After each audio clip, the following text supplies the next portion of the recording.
जय हो दोस्तों। जैसा कि मैंने आपसे कहा था कि 4 तारीख को एक बार फिर चुनाव के रिजल्ट्स का विश्लेषण करेंगे और आज एक बार फिर मेरे साथ हमारे विश्लेषक मुनीश त्रिपाठी जी हैं। सर, चैनल में आपका बहुत बहुत स्वागत है। बहुत बहुत धन्यवाद विनीत जी। आज जो रिजल्ट्स आए हैं इसमें आप सबसे बड़ा संदेश क्या देखते हैं? इस रिजल्ट का जो निष्कर्ष है, सबसे बड़ा जो निष्कर्ष है, भारतीय राजनीति में लेफ्ट का 70 साल के में सत्ता शून्य होना। 1957 में एशिया की पहली डेमोक्रेटिक कम्युनिस्टों की सरकार आई थी, केरल में नंबूदिरीपाद के नेतृत्व में बनी थी।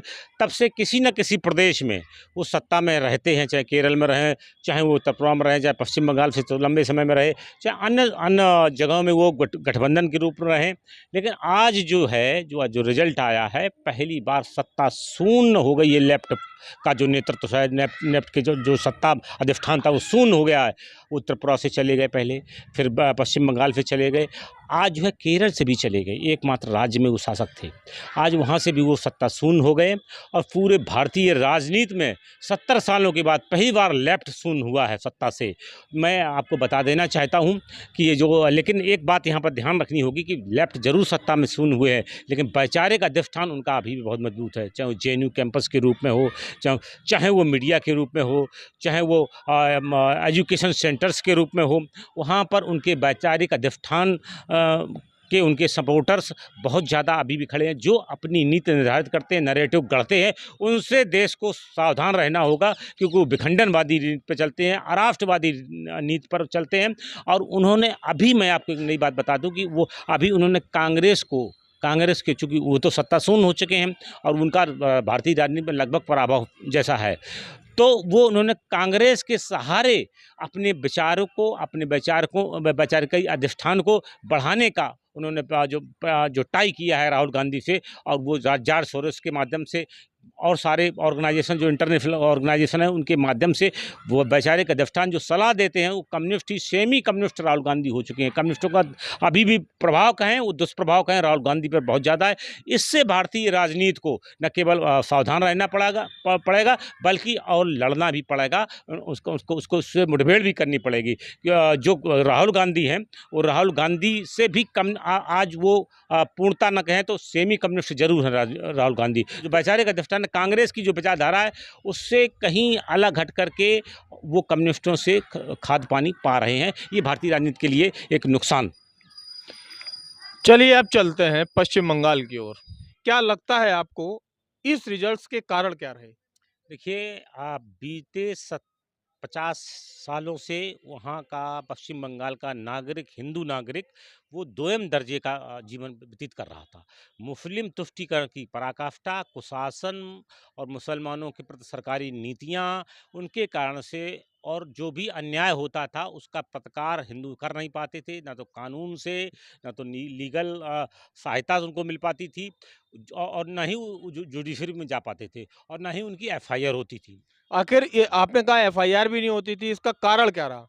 सत्ता का संरक्षण, सत्ता का एक तरफ से राजनीतिक जो उनका वोट बैंक था, अल्पसंख्यक राजनीति चल रही थी, अल्पसंख्यक के घेरे में इर्द गिर्द राजनीति चल रही थी। अल्पसंख्यकवाद के प्रति जो उनका आकर्षण था, चाहे कम्युनिस्ट पार्टी का शासन 34 साल का रहा हो, चाहे 15 साल का ममता बनर्जी का रहा हो, उसके कारण से जो हिंदू जो था, वो दोयम दर्जे का नागरिक था। और वो उनकी जो राजनीति थी दोनों पार्टियों की, वो चाहते थे कि 30% एक मुफ्त हमको मिल जाएगा, बाकी थोड़ा हिंदू लेकर के और हम सत्ता में बने रहेंगे। ये प्रयोग चल रहा था और लगभग 50 वर्षों से ये प्रयोग चल रहा था और सफल भी था।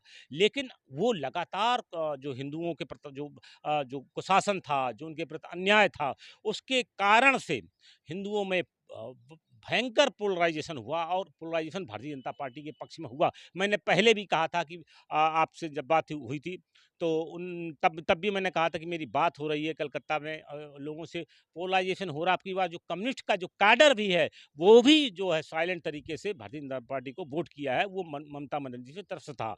और जो वहाँ की जो पॉलिटिकल हिंसा थी, जो आपकी बार, जहाँ तक चुनाव की बात करें हम, अब पहली बार हिंसा रहित चुनाव हुआ है।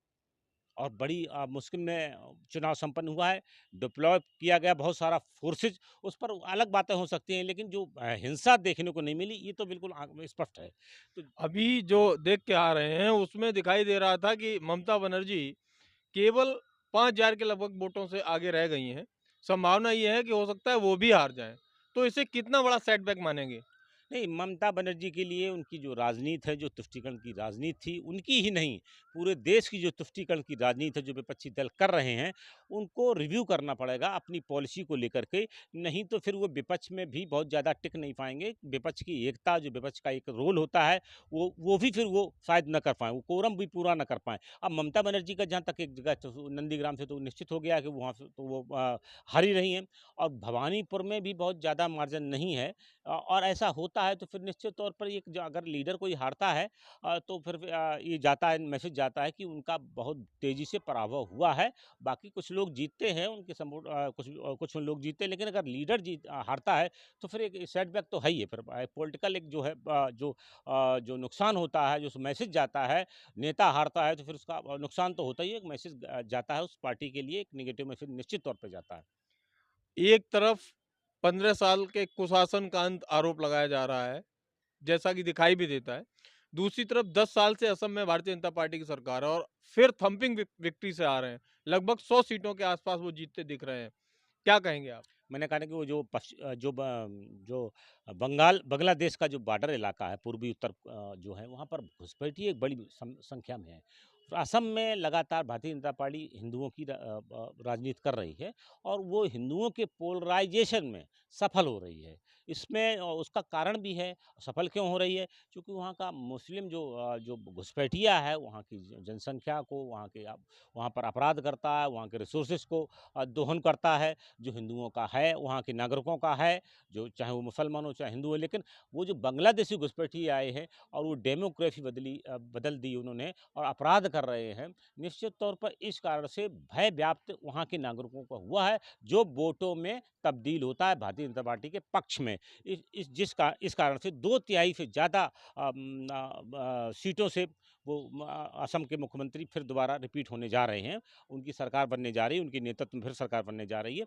तो ये जो 2/3 पश्चिम बंगाल में भी आ रहा है, 2/3 कमोबेश पांडिचेरी में भी आ रहा है, एनडीए का अगर हम उनको मिला लें। और असम में तो एक नया ट्रेंड देखने को मिला कि भारतीय जनता पार्टी बिना घटक के, अपने बिना घटकों के समर्थन के वहाँ सरकार बना रही है। उनको इतने नंबर वहाँ प्राप्त हो रहे हैं, जैसा कि रुझानों में अब रुझान लगभग परिणामों में तब्दील होने जा रहे हैं जब हम आपसे बात कर रहे हैं। तो निश्चित तौर पर ये असम का जो उनका उनका गुड गवर्नेंस है, उनका जो हिंदुओं के प्रति उनकी राजनीति है, जो उनका कमिटमेंट है, जो उनकी प्रतिबद्धता है, तो उसके कारण से उनको वहाँ की जो जनता है, वो ज़्यादातर जो हिंदू नागरिक हैं, वो उनको समर्थन कर रहे हैं। अब वापस अगर पश्चिम बंगाल पर आएँ, आज मैंने दिन में कम से कम कई बार ये देखा, भारतीय जनता पार्टी के शुभेंदु अधिकारी सीधा बोल रहे थे, जो हिंदू इलाका है, वहाँ हम जीतेंगे, जो मुस्लिम ईवीएम है, वो टीएमसी की है। इस पर क्या कहेंगे? सीधा-सीधा हिंदू-मुस्लिम की बात करने लगे। बिल्कुल शुभेंदु अधिकारी उसी ट्रेंड पे चल रहे हैं जैसे हेमंत शर्मा चल रहे थे। तो वो जो चूँकि सफल हुआ वो प्रयोग, उस कारण से उसी ट्रेंड पे चले। वहाँ आवश्यकता भी थी शायद उनकी राजनीतिक, उनकी आवश्यकता हो कि हिंदू पोलराइजेशन जब तक हमारे पक्ष में नहीं होगा, तब तक भारतीय जनता पार्टी की यहाँ सरकार नहीं बन पाएगी। इस कारण से वो हिंदुओं के पक्ष में, हिंदुओं के जो अतवादी बयान है वो भी दे रहे हैं। वो उनकी राजनीतिक मजबूरी हो सकती है, लेकिन हिंदुओं की वो राजनीति कर रहे हैं, और उनको लगता है कि हिंदू वहाँ दोयम दर्जे का नागरिक रहा है, इस कारण से उसके पक्ष में बोला जाए। तो इसकी वो राजनीति कर रहे हैं वहाँ की भारतीय जनता पार्टी के और भी नेता, उनके शुभेंदु अधिकारी के अलावा भी और नेता उन्हीं के पक्ष में, हिंदुओं के पक्ष में बोलते नजर आ रहे हैं। अब अगर हम लोग दक्षिण की तरफ चलें, तो एक तरफ केरलम है, जहाँ भारतीय जनता पार्टी की 2 से 3 सीटें आती दिखाई दे रही हैं। दूसरी तरफ तमिलनाडु है, जहाँ एकदम नई पार्टी, विजय की पार्टी आई और अचानक पूरी तरह सबका सुपड़ा साफ कर दिया। क्या कहेंगे आप इस पर? देखिए, अभी तक भारतीय जनता पार्टी में आज के अगर चुनावी प्रदेश का उनके परिणामों पर नज़र डालें तो 72% एरिया जो है भारत का भूभाग है, उस पर वो कब्जा करती नज़र आ रही है। 78% जनसंख्या उसमें निवास करती है। ये भारतीय जनता पार्टी के लिए और उसके जो एनडीए के घटक हैं, उसके जो नेतृत्व वाली जो एनडीए है, वो सत्ता में इतने बड़े एरिया को कवर कर रही है, ये बड़ी बात है। ये शायद भारतीय राजनीति में एक आध बार ऐसा हुआ हो, शायद इंदिरा गांधी के समय में कुछ था, लेकिन शायद अब वो जो है एनडीए उससे भी ज़्यादा आगे निकल गया है। तो 2 राज्य अछूते अभी भी हैं, तमिलनाडु और वो किसी भी रूप में वहाँ सरकार नहीं बन पा रही है, तमिलनाडु और केरल में। तो वो एक उनको कैडर तैयार करना पड़ेगा, उनको कैडर तैयार करना पड़ेगा। और यहाँ की जो राजनीति है, क्षेत्रीय दलों की राजनीति है, क्षेत्रीय जो जब तक क्षेत्रीय नेता उनको नहीं मिलेगा, एक चमत्कारिक रूप में नेता नहीं मिलेगा, तब तक भारतीय जनता पार्टी वहाँ उद्भव करना थोड़ा सा मुश्किल लगता है। और केरल की जहाँ तक बात करें तो वहाँ पर अल्पसंख्यक बहुत भारी संख्या में है, ईसाई के रूप में, मुसलमानों के रूप में। वहाँ मुस्लिम मुस्लिम लीग है और जमात इस्लामी है, वो मुसलमानों की राजनीति करते हैं। उनका गठबंधन मुस्लिम लीग का आज जो है कांग्रेस के साथ में है और वो उसका सरकार बनाने जा रही है। तो भारतीय जनता पार्टी वहाँ छोटे-छोटे घटकों से ज़रूर केरल में गठबंधन किए हुए है, लेकिन बहुत ज़्यादा पावरफुल नहीं। लेकिन फिर भी 3 सीटें आई हैं। कभी नंबूदरी-पाद ने कहा था कि मेरे जीते जी एक भी सीट भारतीय जनता पार्टी नहीं जीत सकती है, और ये उनके सामने सफल भी हुआ ये बात। नंबूदरी-पाद जो ब्राह्मण थे वहाँ के और मुख्यमंत्री भी में जब तक फिर वह लेकिन फिर भी वहाँ के 3 सीटें अगर उनकी आ रही हैं तो शायद ये अभी तक की जो भारतीय जनता पार्टी का सर्वश्रेष्ठ प्रदर्शन है।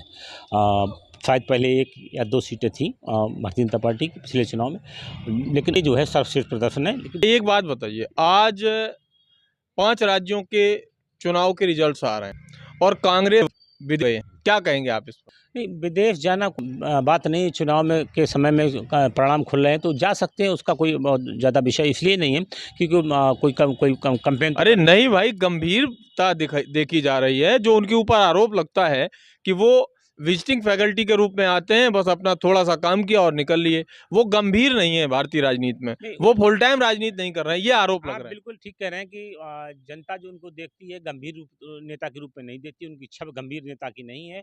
एक निश्चित तौर पे ये उनके लिए एक थोड़ा सा नुकसानदायक है कि चुनाव के समय में, कैंपेन के समय में वो चले जाते विदेश में, ऐसे समय में चले जाते जहाँ उनको भारत में रहना चाहिए।